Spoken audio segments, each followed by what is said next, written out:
In August 2021, the world just watched, completely stunned as a 20-year war in Afghanistan seemed to end overnight.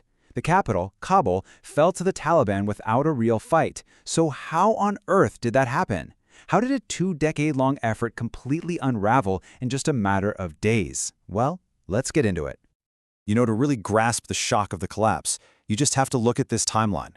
As late as July 2021, U.S. intelligence was saying the Afghan government could hold on for 6, maybe 12 months. Then by early August, they revised it to several months. But then the predictions just went into an absolute freefall. August 10th, 30 to 90 days. Just 3 days after that, it was within the week. The speed was just breathtaking. And then, bam! 2 days later, it was a reality. On August 15th, Taliban fighters just walked into the capital. The Afghan army and police, 2 decades of training and equipment, they just melted away. President Ashraf Ghani fled, the government was gone, and the Taliban were in the presidential palace declaring the war over. So the big question, the one everyone was asking, is how? How did this happen so fast? Well, this wasn't really a sudden event. It was more like the final domino to fall in a chain reaction that had been building for a while. And a huge piece of that puzzle was a deal that was signed a year and a half earlier. Okay, so this right here is a huge piece of the puzzle. This is the deal signed in February 2020. Basically, the U.S. agreed to a full troop withdrawal, and in return, the Taliban gave some counterterrorism guarantees. But here's the absolute kicker, the detail that changes everything. The Afghan government itself, they weren't even at the table. They were completely shut out of the talks that were literally deciding the fate of their own country. You really can't overstate the psychological damage this deal did to the Afghan forces. For one, the U.S. pulled way back on air support. And that wasn't just some small advantage. It was the lifeline that let Afghan soldiers fight, get supplies, and evacuate their wounded. Once that was gone, morale just cratered. The Taliban, of course, used this as a massive propaganda win, basically telling local commanders, hey, the Americans already sold you out. And it worked.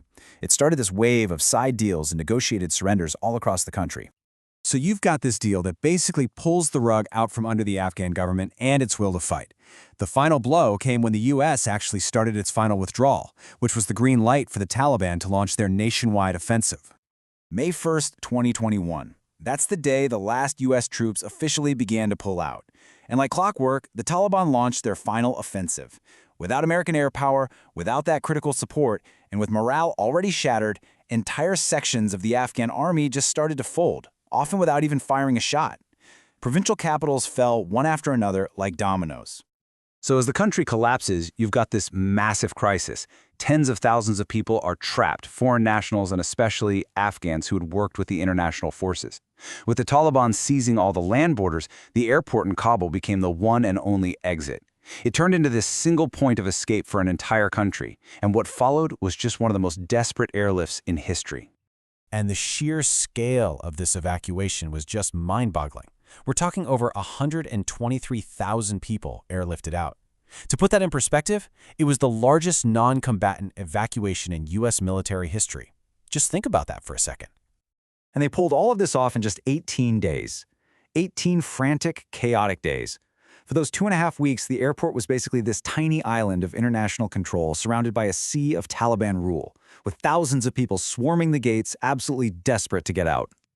But in the middle of all this chaos, another threat emerges, and it's not the Taliban, who were actually helping to secure the airport's perimeter.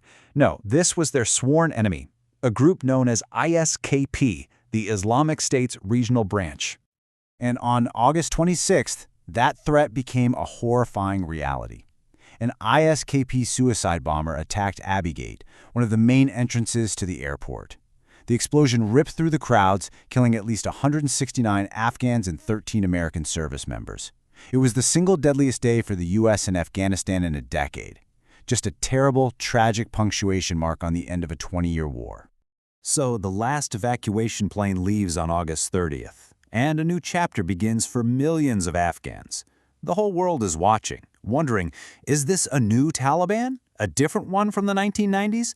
And their first press conference really seemed designed to calm those fears. Just 2 days after they took Kabul, the Taliban spokesman Zabihullah Mujahid sat down in front of the world's media. He promised a general amnesty for anyone who worked for the old government, he pledged to respect women's rights within Islamic law, and he said nobody would be harmed. It was a message of moderation.